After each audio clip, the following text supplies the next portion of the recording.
I want to talk about something today. See, I got some real trust issues. Cause I got zero trust, yeah. Don't trust no traffic, no day, no way. Cause I got zero trust, yeah. I'm gonna check that traffic, double check that traffic when it comes my way. You said you knew that traffic well, but it wasn't on my ACL. I don't trust that user ID. He's accessing from an outside IP. You thought that application's whitelist. You didn't know that I don't like it, so I'll write a rule that says if you access the app, I'll send you back. Cause I got zero trust, yeah. Don't trust. Awesome. Well, thanks to Kate Wang for us amazing Zero Trust song that I just saw. Great. Hey everyone, welcome to the channel. Let's understand what Zero Trust is. Zero Trust, the term thrown around in our security industry a lot. You talk to so many people, you get so many different answers.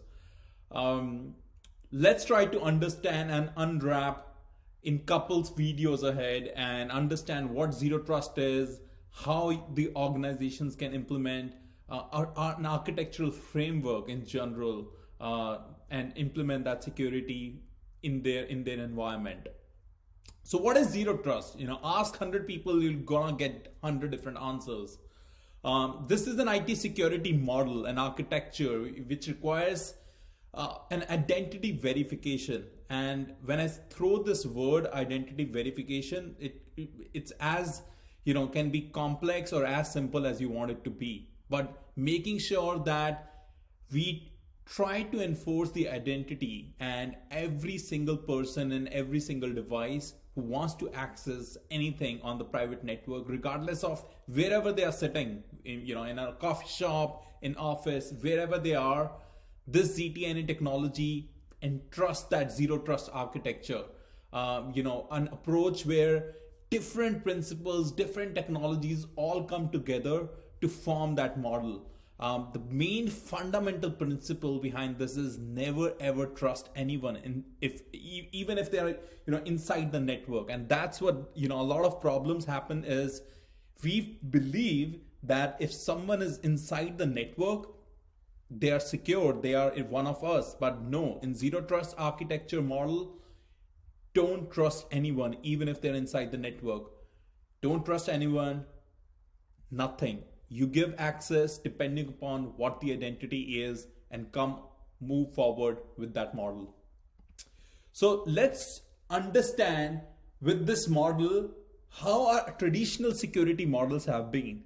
The security models previously have been built on this concept of a castle and moat architecture.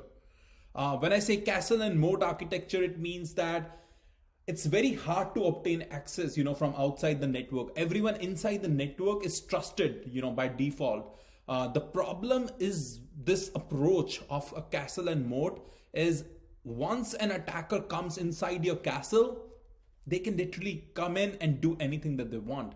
The vulnerabilities in that castle and moat security model comes with that fact that data today, these days, is not in a single headquarters. It is all spread out across the cloud everywhere.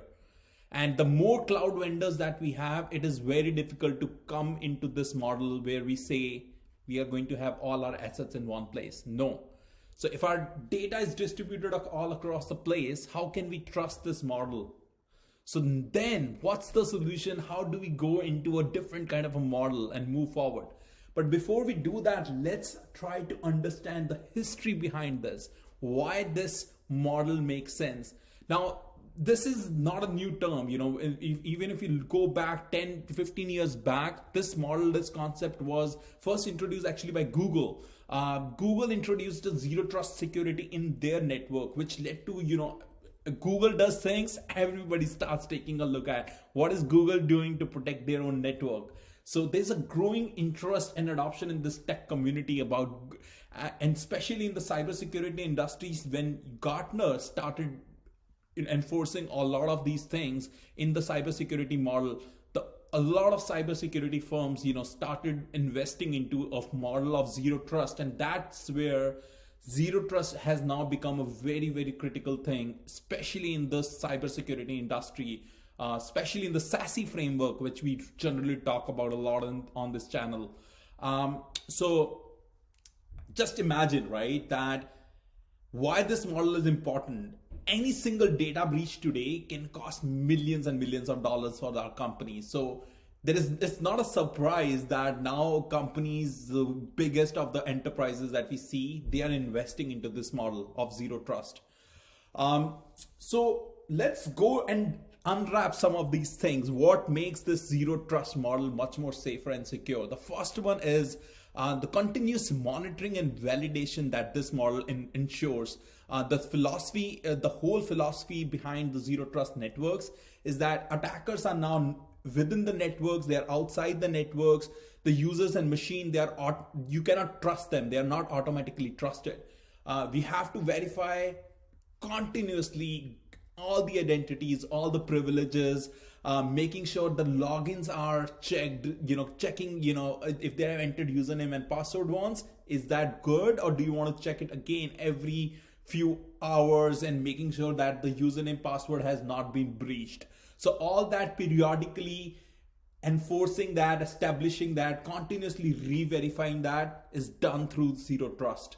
The next one, the access control. You deny the access. Basically, just think about this like an army general. If you have all your soldiers, you want to check on a need to know basis. Hey, what do you want? Why are you here? Not like, you have given the access and now you have forgot about it, and now this person can come in and do anything that they want. Implementing that least privilege access, carefully managing the permissions, not trusting based upon the network itself, but going much more deeper, much more granular. That's where the zero trust policy comes in. The next one is access control. The access control features like, making sure the devices are authorizing, accessing all the devices, making sure we want to minimize the attack surface on the network. And that's what this access control does for zero trust. Microsegmentation, a huge term in our industry. Microsegmentation, making sure that in the perimeter-based network, we want to make sure we separate different zoning, different things within the authorization itself. You want to give that separate access to the network, making sure that every person, every program will not be able to access anything which is outside their zone. And that's where the microsegmentation comes in. Lateral movement, which is again a big problem in our networks. What does the lateral movement does? Lateral movement is very difficult to detect, because once an attacker comes into the network, they can start compromising anything on the network. Zero trust is based upon that segmentation, wanting to make sure the attackers cannot go from one microsegment to another microsegment. In the castle and moat architecture that we just talked about before, once you gain access, you can move anywhere. The lateral movement can happen anywhere. Attacker can reach out to any part of the network. We don't want to do that, and zero trust makes sure that lateral movement doesn't happen. What else? The multi-factor authentication. Yes, multi-factor authentication is huge. We want to make sure that one piece of the evidence that users are given, to authenticate themselves, just the password is not enough. They have to give more stuff to us to verify their identity. And what can be that? Could be a two-factor authentication. You come in there, want to check out Google, wherever you want to go, enter the password, a code will be sent to any other device, could be a mobile phone, could be anything, that you have. That piece of evidence make sure you claim who you are. Claim who you are with multi-factor authentication. Now, this is a huge term, zero trust. There is a lot of things happening. The main technology comes with zero trust network access that we talked about. That forms the foundation in the industry. We'll learn a lot more coming ahead in the next few videos. So make sure you subscribe to this channel, like the video, and I'll see you in one of the next videos. And till then, tada, see you, bye-bye.